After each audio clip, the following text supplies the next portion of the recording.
राधा स्वामी दयाल की दया, राधा स्वामी सहाय, राधा स्वामी। प्यारे सत्संगी भाइयों बहनों, हुजूर महाराज जी ने संगत पर अपार दया करते हुए अपने सत्संगों से चयनित इन साखियों का संकलन पुस्तक के रूप में तैयार करवाया है। आशा है कि आध्यात्म प्रेमी इसे पढ़कर सुनकर लाभान्वित होंगे। सो किस तरह फरमाते हैं महाराज जी, सुनिए। कहीं सगे संबंधी दगाबाज न निकल जाए, कहीं किसी झगड़े मुकदमों में न फंस जाए, शरीर में कोई रोग न हो जाए, कहीं कोई दुर्घटना न हो जाए, या कहीं सुख समृद्धि में वे मान सम्मान को ठेस न लग जाए। इसी प्रकार की भक्ति ऐसी ही है। जैसे लोग सांप को पूजते हैं, सांप की पूजा लोग इसलिए नहीं करते कि उसको सांप से प्रेम होता है, बल्कि डर के मारे उसे पूजते हैं। वे सांप के डंक और विष से मृत्यु के भय के कारण उसकी पूजा करते हैं, जबकि धर्म की बुनियादी प्रेम है, डर नहीं। परंतु कैसी विडंबना है कि आज इंसान प्रभु भक्ति को छोड़कर के मन की भक्ति में लीन है। जिस नर नारायणी देह को पाने के लिए देवी देवता भी तरसते हैं, यदि ये एक बार हमें ये मानुष चोला मिल जाए तो हम मालिक की भक्ति करके सदा के लिए भवबंधन से मुक्त हो जाए, क्योंकि केवल मनुष्य योनि ही कर्म योनि है। मालिक की भक्ति और कर्म करने की स्वतंत्रता केवल मनुष्य योनि को ही प्राप्त है, अन्यथा बाकी सभी जीव जंतु, देवी देवता, दैत्य आदि भोग योनियों में अपने पिछले जन्मों का कर्म भोगा करते हैं। इनसे कोई नवीन कर्म नहीं किया जा सकता। इतनी विलक्षण देह पाकर भी आज संसार में इंसान के नश्वर पदार्थों की भक्ति में लगा हुआ है। 5 तत्वों का पुतला होते हुए इंसान पत्थर, पानी, मिट्टी, पेड़ पौधों की पूजा में लगा हुआ है, जिनमें केवल एक तत्व पाया जाता है, जो देवी देवता स्वयं इस मनुष्य चोले की कामना या याचना करते हैं। यह उन्हीं की याचक बना बैठा है। मन माया ने इसे इस कदर भ्रमित किया हुआ है कि ये आंखों के होते हुए भी अंधे की तरह संसार में भटक रहा है। किसी आदमी की कोई संतान नहीं थी, किसी आदमी की कोई संतान नहीं थी। संतान की चाह में उसने 40 वर्षों तक घोर तपस्या की, जिसके फलस्वरूप वृद्ध अवस्था में उसे पुत्र रत्न की प्राप्ति हुई। लेकिन लड़का जन्म से अंधा था। खैर, लड़का पैदा होने पर खूब खुशियां मनाई गई।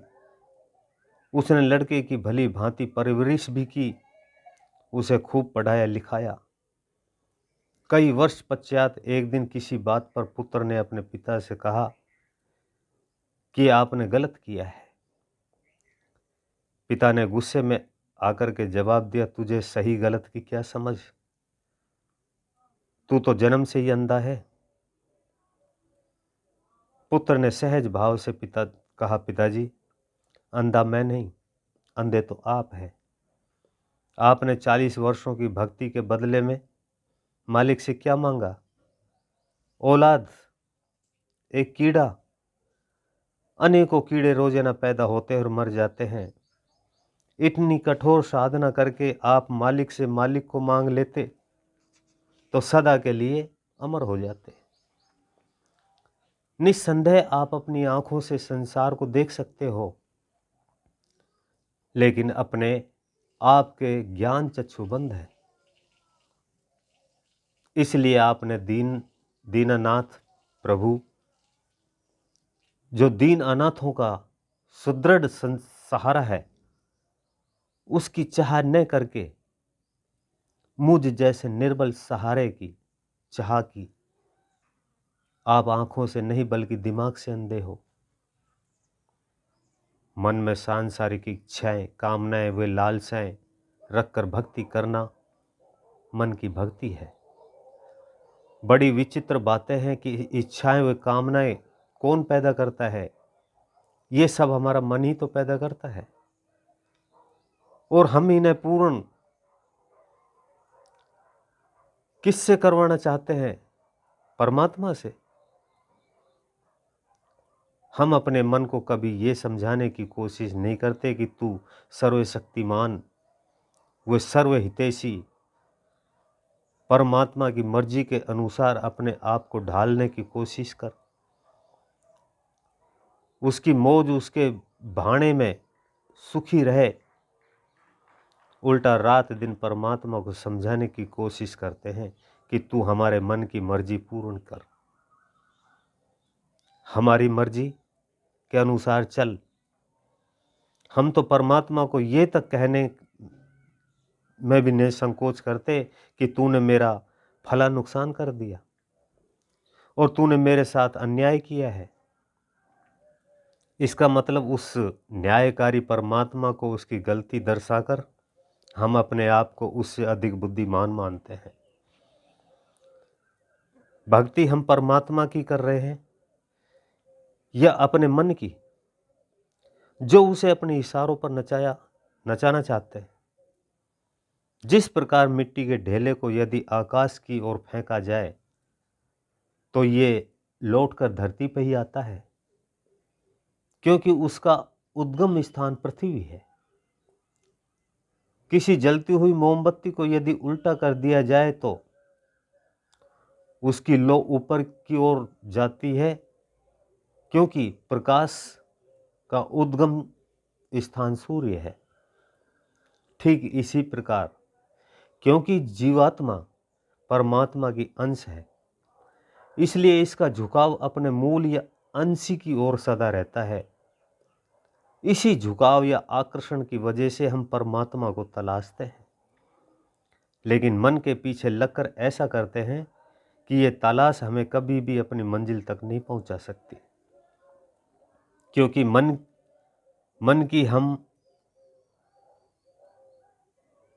मन की हद ब्रह्म तक है और हमारी मंजिल हमारी रूह का निज घर पार ब्रह्म है।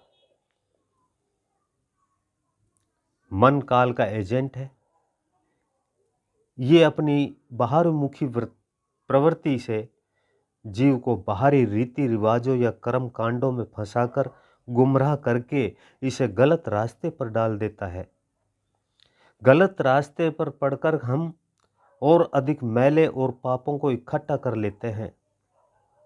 जप तप पूजा पाठ यज्ञ हवन दान पुण्य तीर्थ व्रत पठन पाठन कथा कीर्तन आदि बाहरी कर्म कांडों को स्वामी जी महाराज फोकट धर्म की संज्ञा देकर फरमाते हैं। फोकट धर्म पकड़कर झूझे बूझे ने शब्द जुगत पारा, पानी मथे हाथ कछु नहीं आई, क्षीर मंथन आलस भारा।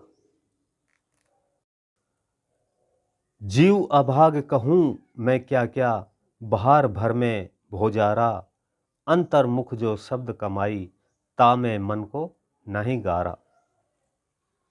बाहरी कर्म कांडों में फंसना पानी बिलोने के समान है।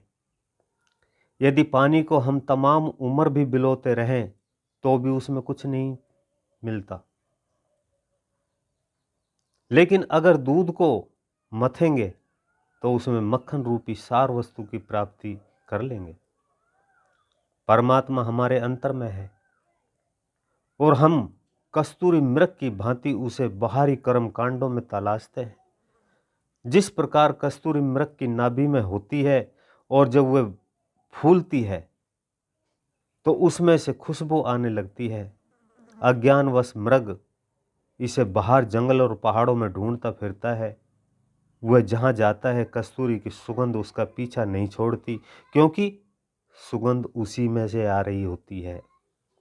इसी प्रकार परमात्मा हमारे अंदर है, परंतु हम सदा बाहरी मुखी कर्म कांड या भौतिक लौकिक भक्ति रूपी छिलकों से प्यार करते। अभी आप सुन रहे थे परम संत सतगुरु कंवर सिंह महाराज जी का फरमाया हुआ ये सत्संग। ऐसे ही और सुनने के लिए वीडियो को लाइक करें, चैनल को सब्सक्राइब करें, ज़्यादा से ज़्यादा शेयर करें और कमेंट भी करें। सभी सत्संगी भाई बहनों को राधा स्वामी।